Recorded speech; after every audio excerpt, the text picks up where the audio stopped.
Isaac, fils d'Abraham et de Sarah, fut la continuité de la promesse de Dieu à Abraham. Il naquit comme accomplissement de la parole divine, montrant que rien n'est impossible pour Dieu. Isaac grandit sous les bénédictions, étant préparé à accomplir le pacte de Dieu avec Abraham. Quand Sarah mourut, Abraham chercha une épouse pour Isaac. Il envoya son serviteur en Mésopotamie pour trouver une femme parmi les membres de sa famille. Le serviteur pria Dieu pour obtenir sa direction, et Dieu répondit rapidement, le guidant vers Rebecca. Rebecca était la fille de Bethuel et la sœur de Laban. Elle accepta la proposition du serviteur d'Abraham, démontrant hospitalité et générosité. Après l'accord de sa famille, Rebecca quitta sa terre natale pour épouser Isaac, une union marquée par la guidance divine. Isaac aima profondément Rebecca dès le début, et leur mariage fut béni. Malgré cela, ils affrontèrent des défis, notamment l'infertilité de Rebecca. Isaac pria ardemment Dieu, et ses supplications furent exaucées lorsque Rebecca conçut des jumeaux. Pendant sa grossesse, Rebecca ressentit un mouvement intense dans son ventre et consulta le Seigneur. Dieu révéla qu'elle portait 2 nations en elle et que l'aîné servirait le plus jeune, une prophétie qui façonnerait l'avenir de sa descendance. Rebecca donna naissance à Ésaü et Jacob. Ésaü naquit le premier, avec une apparence rougeâtre et velue. Jacob suivit en tenant le talon de son frère. Ésaü devint un chasseur habile, tandis que Jacob préférait rester à la maison. Isaac favorisait Ésaü en raison de son goût pour le gibier, tandis que Rebecca avait une préférence pour Jacob. Cette différence d'affection entre les parents engendra des rivalités et influença les décisions futures de leur fils, accomplissant ainsi la parole de Dieu. Ésaü méprisa son droit d'aînesse, le vendant à Jacob pour un plat de lentilles. Cet échange révéla le mépris d'Ésaü pour les bénédictions spirituelles et l'astuce de Jacob, qui cherchait la bénédiction promise à Abraham et Isaac. Lors d'une famine, Isaac suivit la directive divine et resta à Guérar, parmi les Philistins. Là, Dieu réaffirma son alliance avec Isaac, promettant de multiplier sa descendance comme les étoiles du ciel et de lui donner la terre promise. Isaac prospéra à Guérar, accumulant richesses, troupeaux et serviteurs. Sa prospérité suscita l'envie des Philistins, qui bouchèrent les puits creusés par Abraham. Malgré cela, Isaac les rouvrit et continua de s'étendre pacifiquement. Ésaü épousa des filles hittites, Judith et Basmath, ce qui causa une grande tristesse à Isaac et Rebecca. Ces choix matrimoniaux reflétaient l'éloignement d'Ésaü des promesses spirituelles faites à sa famille. Isaac, vieux et ayant la vue affaiblie, souhaita bénir Ésaü avant de mourir. Il demanda à son fils de préparer un repas avec le gibier qu'il aimait. Cependant, Rebecca entendit cela et planifia de garantir la bénédiction pour Jacob. Rebecca instruisit Jacob de tromper Isaac en se faisant passer pour Ésaü. Jacob porta des peaux de chèvre pour imiter la peau velue de son frère et apporta le plat préparé par sa mère. Isaac, méfiant mais convaincu, bénit Jacob comme héritier. Ésaü fut furieux de découvrir que sa bénédiction avait été donnée à Jacob.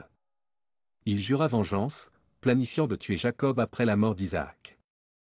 Rebecca, craignant pour Jacob, convainquit Isaac de l'envoyer en Haran, chez Laban. Avant son départ, Isaac bénit à nouveau Jacob, le reconnaissant comme porteur des promesses divines. Il l'instruisit de ne pas épouser une femme cananéenne, mais de chercher une épouse parmi les parents de sa mère en Haran. Jacob arriva chez Laban et tomba amoureux de Rachel, la fille cadette de son oncle. Il accepta de travailler 7 ans pour l'épouser, mais fut trompé par Laban, qui lui donna Léa, sa fille aînée, comme épouse. Après cette déception, Jacob travailla 7 années supplémentaires pour épouser Rachel. Ainsi, il devint le mari de 2 sœurs, une situation qui apporta des défis et des rivalités, mais qui faisait partie du plan divin. Léa, délaissée par Jacob, fut bénie par Dieu avec de nombreux fils, Ruben, Siméon, Lévi et Juda. Rachel, en revanche, éprouva des difficultés à concevoir, ressentant une grande jalousie envers sa sœur. Rachel donna à Jacob sa servante Bila comme concubine, et Bila donna naissance à 2 fils, Dan et Nephtali. Cet acte reflétait les coutumes de l'époque et l'intense compétition entre les sœurs pour gagner la faveur de Jacob.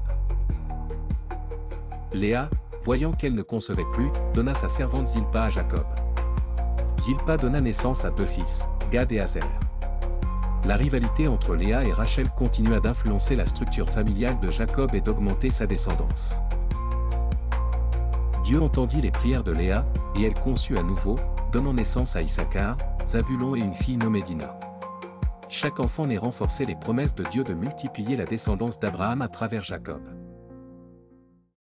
Finalement, Dieu se souvint de Rachel et ouvrit son sein. Elle donna naissance à Joseph, se réjouissant de la bénédiction de devenir mère. Bien que Joseph soit le fils préféré de Jacob, son histoire sera traitée séparément. Jacob travailla dur pour Laban pendant de nombreuses années, accumulant une grande richesse. Il dut faire face aux traitements injustes de Laban, mais Dieu le bénit, lui permettant de prospérer et d'accomplir sa mission d'étendre l'alliance divine. Après des années de service, Jacob décida de retourner en terre de Canaan, conformément à l'ordre de Dieu. Il rassembla sa famille et ses biens, prit congé de Laban et affronta les défis de son retour au territoire promis.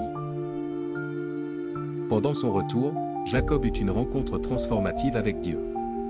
Il lutta avec un homme mystérieux pendant la nuit et reçut un nouveau nom, Israël, annonçant son rôle de père des 12 tribus. Ésaü, de son côté, prospéra à Séhir, où il s'établit avec sa famille. Il devint le père des Édomites, accomplissant la promesse divine de faire de sa descendance une grande nation, bien qu'il ne soit pas l'héritier de l'alliance spirituelle. Jacob se réconcilia avec Ésaü lors de son retour. Malgré leurs différences, ils enterrèrent Isaac ensemble après sa mort. Ce moment montra l'importance du pardon et de l'unité entre les frères, même après des années de conflit. Isaac vécut jusqu'à 180 ans, étant béni par Dieu au cours de sa longue vie. Il fut témoin de l'accomplissement des promesses faites à Abraham, voyant sa famille s'agrandir et l'alliance divine se poursuivre à travers sa descendance. La descendance d'Isaac suivit deux chemins distincts.